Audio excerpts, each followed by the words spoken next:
اعوذ باللہ من الشیطان الرجیم بسم اللہ الرحمن الرحیم وبہ نستعین وهو خیر المعین وصلی اللہ علی رسولہ الکریم وعلی آلہ الطیبین الطاہرین اللهم صل على محمد وآل محمد. فإنه يقال إن الطهارة وإن لم تكن شرطا فعلا إلا أنها غير منعزلة عن الشرطية رأسا بل هي شرط واقعي اقتضائي كما هو قضية التوفيق بين بعض الإطلاقات ومثل هذا الخطاب هذا.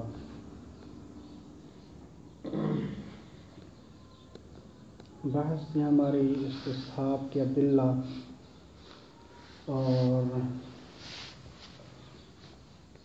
اجماع وغیرہ یہ بیان کر چکے. آخری جو تھی وہ اس روایات کے ذریعے سے دلیل بیان کرنا مقصود تھا. تو یہ دوسری روایت تھی استصحاب کی حجیت پر، اور اس پر اشکال ایک گزر چکا ہے، ابھی یہ دوسرا اشکال ہے. تو اشکال بھی ہم ذکر کر چکے ہیں.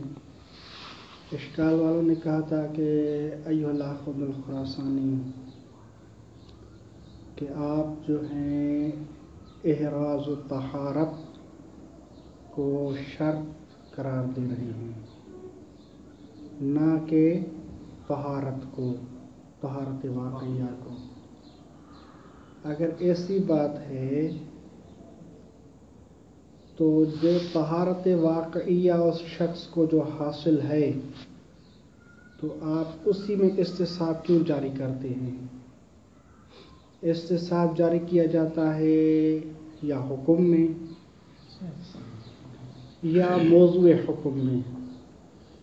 تو یہ جو طہارت واقعیہ آپ خود کہہ رہے ہیں کہ یہ کیا موضوع حکم نہیں ہے، حکم نہیں ہے، تو آپ اس میں استصحاب کیوں جاری کر رہے ہیں؟ یہ تھا گزشتہ اشکال.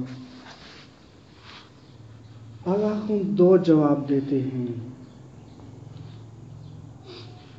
ایک جواب یہ ہے کہ ہم کہہ رہے ہیں کہ ہمارے پاس دو قسم کی ادلہ ہیں، ان کے جمع اور توفیق کا نتیجہ یہ نکل رہا ہے کہ طہارت واقعیہ ایسا نہیں ہے کہ وہ شرطیت سے بالکل ساقط ہو گئی ہے، بلکہ اس میں شرطیت ہے منتہی بنحو الاقتضاء ہے، بالقوہ ہے. مثلا آپ کے اذہان میں ہوگا کہ جس طرح کہ روایت ہے کہ لا صلاۃ الا بطہور، تو اس قسم کے ادلہ سے یہ مستفاد ہو رہا ہے کہ طہارت واقعیہ صلاۃ کے لیے شرط ہے. اس گروہ کے اس طرف رکھتے ہیں.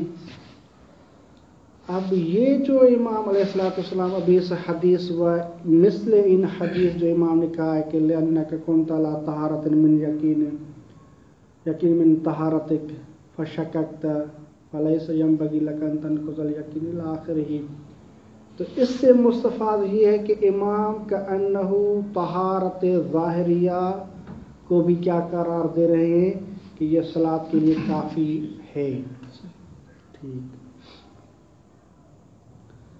تو ایسا نہیں ہے کہ اب ہم کیا ہیں پہلے ادلہ جو آئے ہوئے ہیں لا صلاۃ الا بطہور اس کو ہم کاٹا لگائیں اور کہیں کہ یہ بالکل ساقط ہو گئی، یہ طہارت شرط ہی نہیں ہے. بالکل ایسی بات نہیں ہے.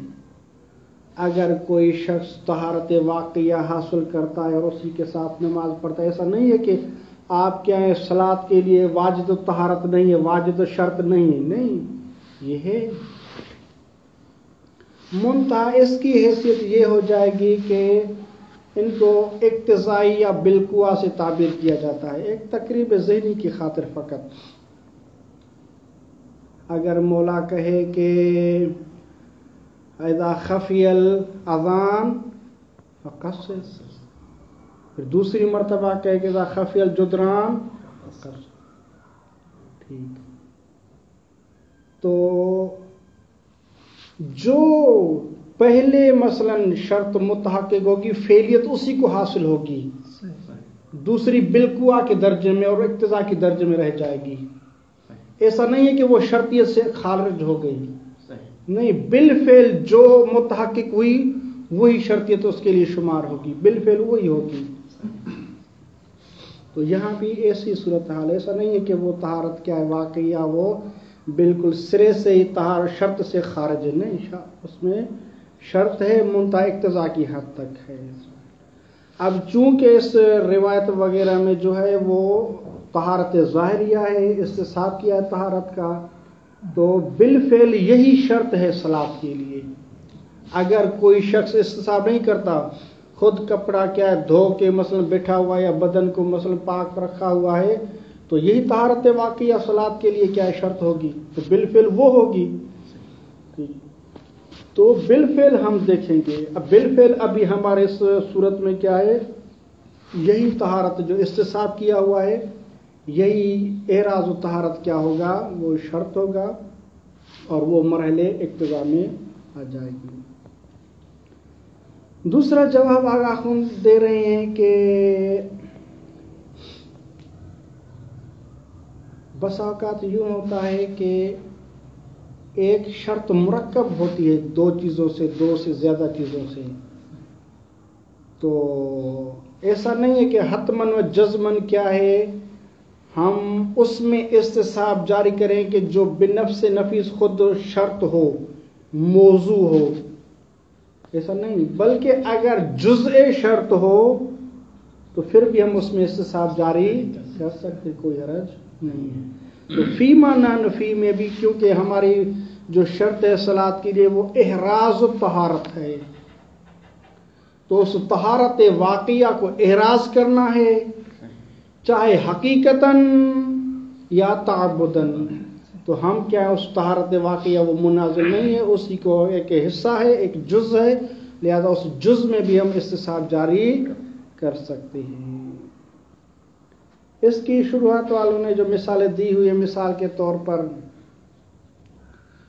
صلاۃ کے لیے جو شرط ہے وہ مثلا وضو ہے یا کیا ہے سطر ہے، لیکن وضو کے لیے خود شرط ہے کہ وضو ایسے پانی سے کیا جائے کہ جو پاک ہو. تو پانی کا طاہر اور پاک ہونا بنفس نفیس، یہ طہارت الماء خود صلاۃ کے لیے شرط نہیں ہے، یہ اس وضو کے لیے ہے کہ جو شرط ہے صلاۃ کے لیے. تو جز الجز بھی کیا ہے ہم اس میں استصحاب جاری کر سکتے ہیں، جو شرط ہو اس میں بھی استصحاب جاری کر سکتے ہیں. اس کو ملاحظہ کرنا.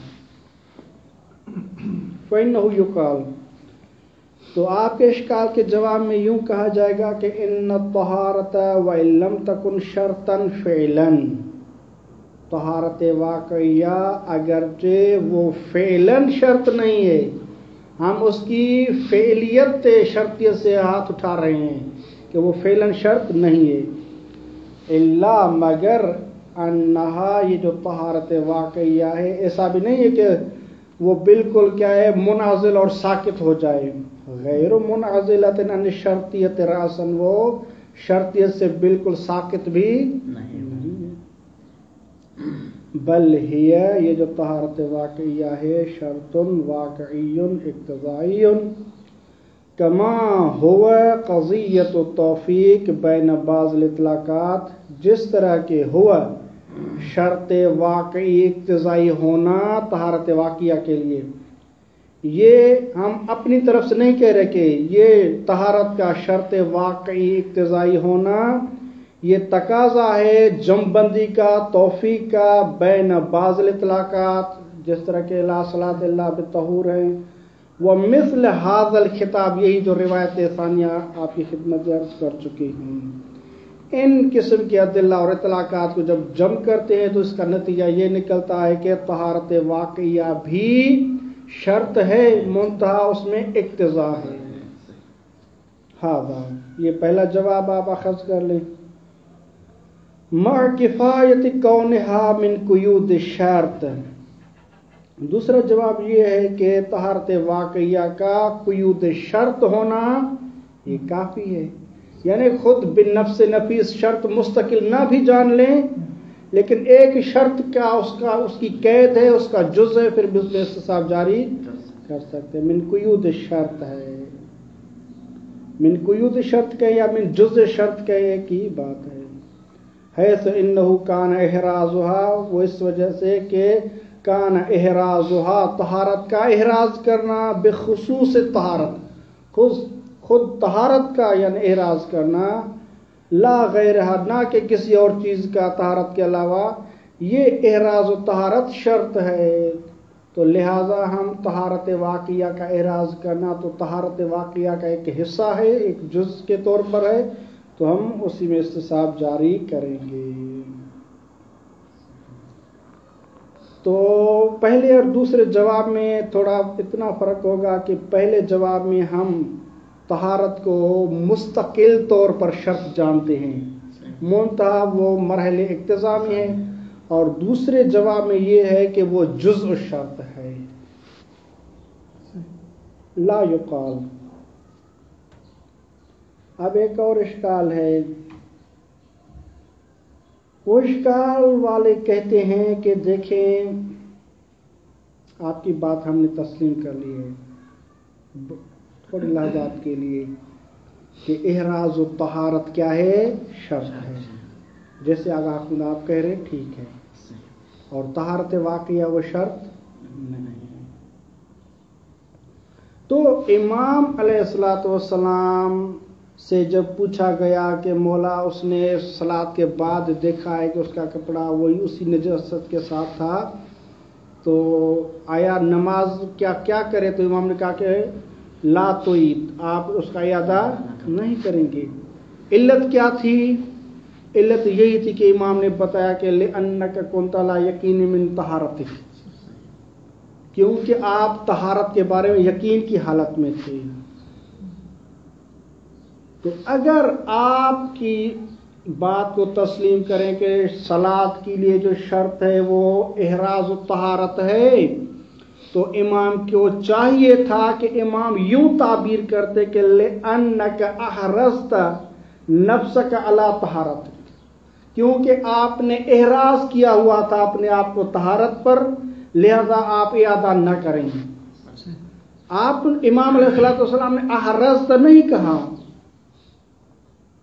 اگر شرط احراز طہارت ہوتی آگاہ آخوند آپ بتائیں تو امام تعبیر یہی بیان کرتے لِأَنَّكَ مُحْرَزُ الطَّہارَت، کیونکہ آپ محرز الطہارت تھے. لیکن امام نے یہ نہیں کہا، بلکہ بالعکس امام نے یہی کہا ہے کہ لِأَنَّكَ كُنْتَ عَلَىٰ يَقِينٍ مِّن طَهَارَتِكَ، کأنہ امام نے صغرا بیان کیا ہے.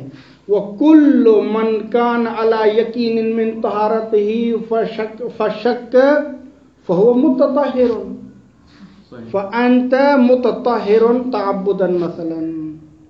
تو کیا ہے؟ امام نے اس کو طاہر اور متطہر فرض کیا ہوا ہے، نہ کہ امام نے کہا کہ تو محرز الطہارت پر ہے. لہذا کیا ہے؟ امام آپ والی تعبیر بیان کرتے اگر احراز و طہارت مثلا کیا ہوتا، شرط ہوتا، نہ کہ لِأَنَّكَ كُنْتَ عَلَىٰ يَقِينٍ مِّن طَهَارَتِكَ والی یہ عبارت بیان کرتے. اس سے پتہ چلتا ہے کہ احراز و طہارت شرط نہیں ہے بلکہ اصل طہارت ہی شرط ہے، لہذا آپ کا قول درست نہیں ہے. اس کو ملاحظہ لا یقال، یہ اشکال نہ کیا جائے سلمنا ذالک، تسلیم کرتے ہیں کہ بین کیا ہے احراز و طہارت کیا ہے وہ شرط ہے جس طرح کے عبداللہ کا جمع کا نتیجہ ہے. ٹھیک، لیکن قضیتہ، لیکن احراز و طہارت کا شرط ہونا،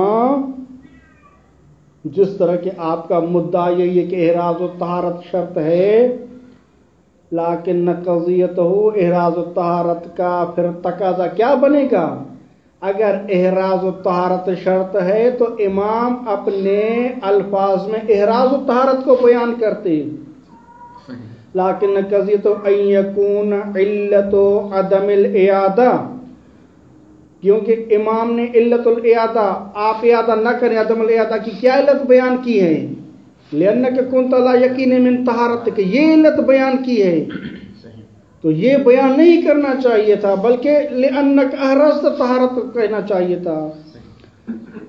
لیکن قضیت ان یکون علت عدم الاعادہ حینئذ کہ جب وہ آپ کے مطابق کے شرط صلاۃ کے لیے احراز و طہارت ہے، نہ کہ طہارت واقعیہ، تو عدم الاعادہ کی اس صورت میں کہ شرط اگر احراز و طہارت ہے تو علت کیا ہونی چاہیے تھی؟ ہوا احراز و طہارت ہونا چاہیے تھا۔ ٹھیک، کب؟ بعد انکشاف وقوع صلاۃ فی النجاست، کب؟ جبکہ واقع ہوئی ہے صلاۃ فی النجاست، بعد انکشاف وقوع صلاۃ فی النجاست، اس انکشاف کے بعد کہ صلاۃ کیا نجاست میں واقع ہوئی ہے، تو امام عدم الاعادہ کی علت کیا بیان کرتے؟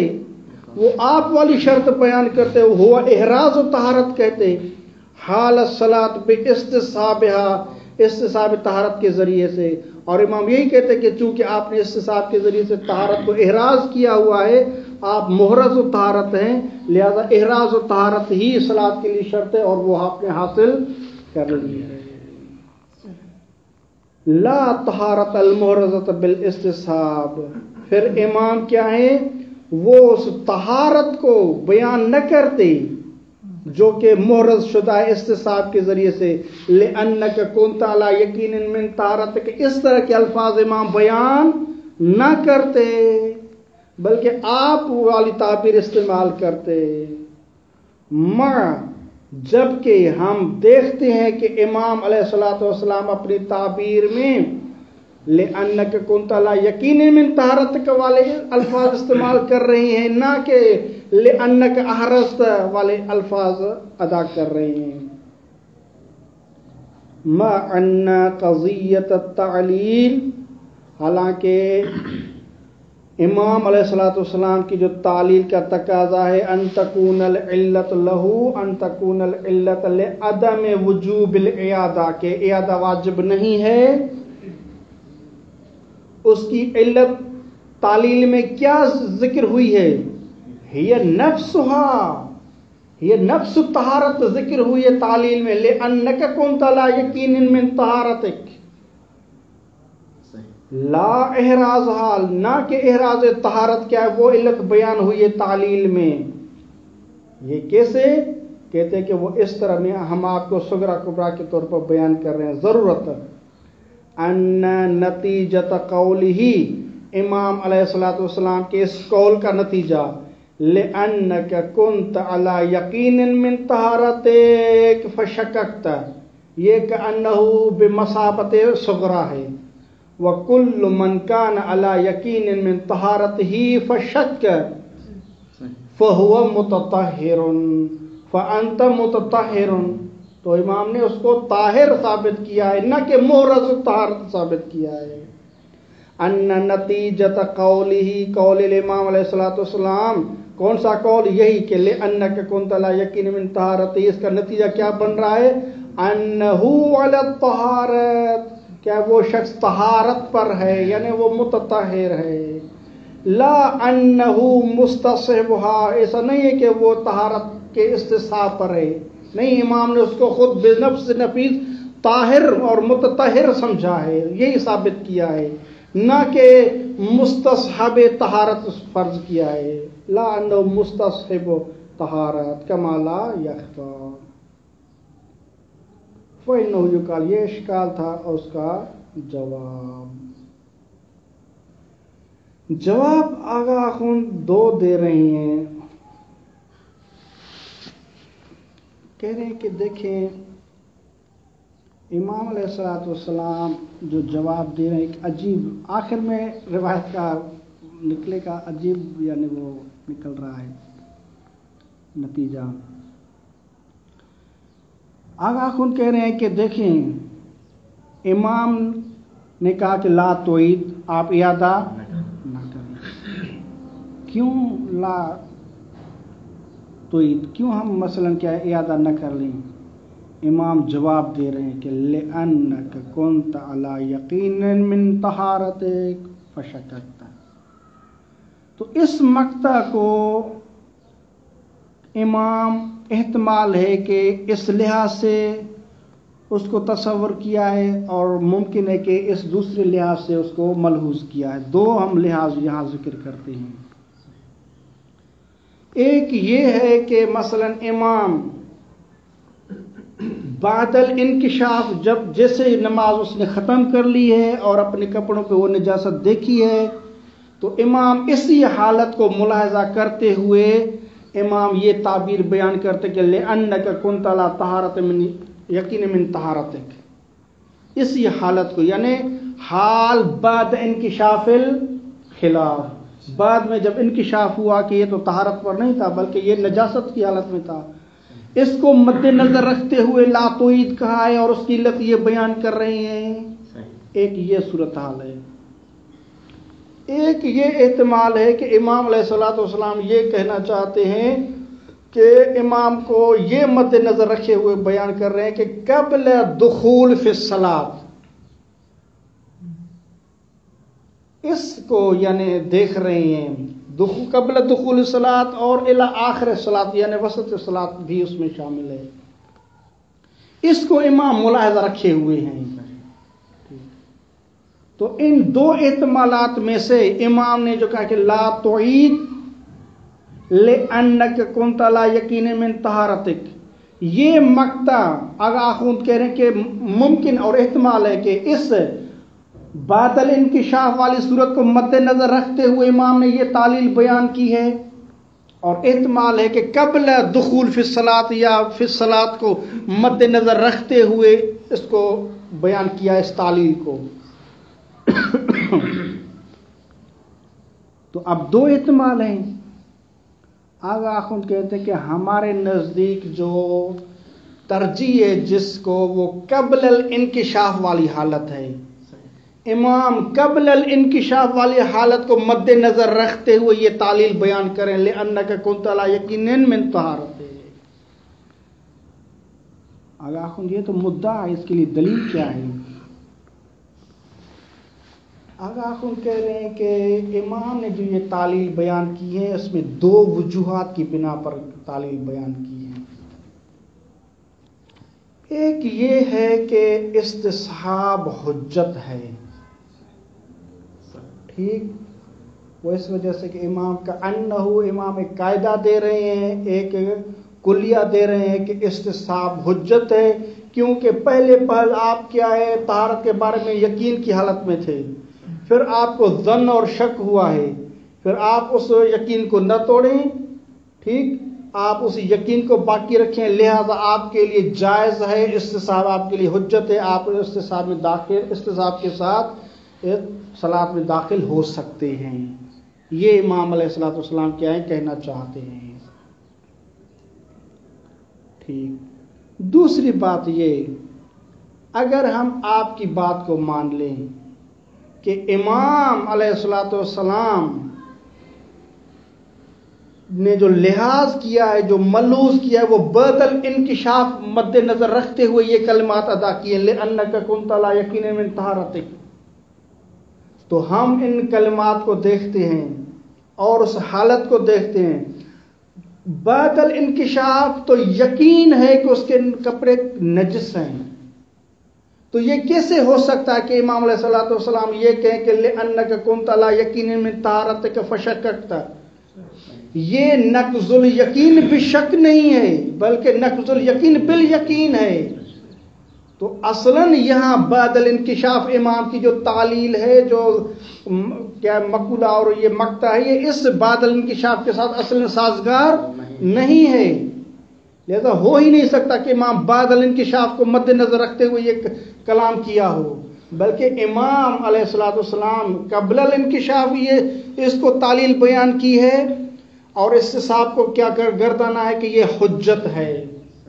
لہذا جب یہ حجت ہو گیا تو اس کا مطلب یہ ہے کہ پھر یہ استصحاب جس طرح کے حجت ہے کہ آپ اس میں داخل ہو سکتے ہیں، جس طرح کی علت حدوثی ہے، اور اسی طرح یہ علت ابقائی بھی آخر صلاۃ تک آپ کے لیے استصحاب حجت ہے۔ ایسا نہیں ہے کہ فقط آپ تکبیر تک کے لیے استصحاب حجت ہوگا، نہیں، استصحاب اگر حجت ہے تو یہ کیا ہے، جس طرح کے علت حدوثی ہے اسی طرح علت ابقائی بھی آخر صلاۃ تک حجت ہوگا۔ یہ امام علیہ الصلوۃ والسلام کا کہنا چاہتے ہیں، وإلا بات کے لیے تو وہ سازگار اصلاً نہیں، اس کو ملاحظہ فرمائیں۔ فإنه يقال، بعد میں یہ کہا جائے گا آپ کے اشکال کے جواب میں، نعم ٹھیک ہے، ہم تسلیم کرتے ہیں کہ امام علیہ الصلوۃ والسلام کے کلام میں تعبیر لأنک احرزت نہیں ہے، ہم تسلیم کرتے ہیں، اور وہی تعبیر ہے کہ جو آپ نے ہی بیان کی کہ لأنک کنت لا یقین من طہارتک صغرا کبرا الی آخر سلمنا، ٹھیک ہے۔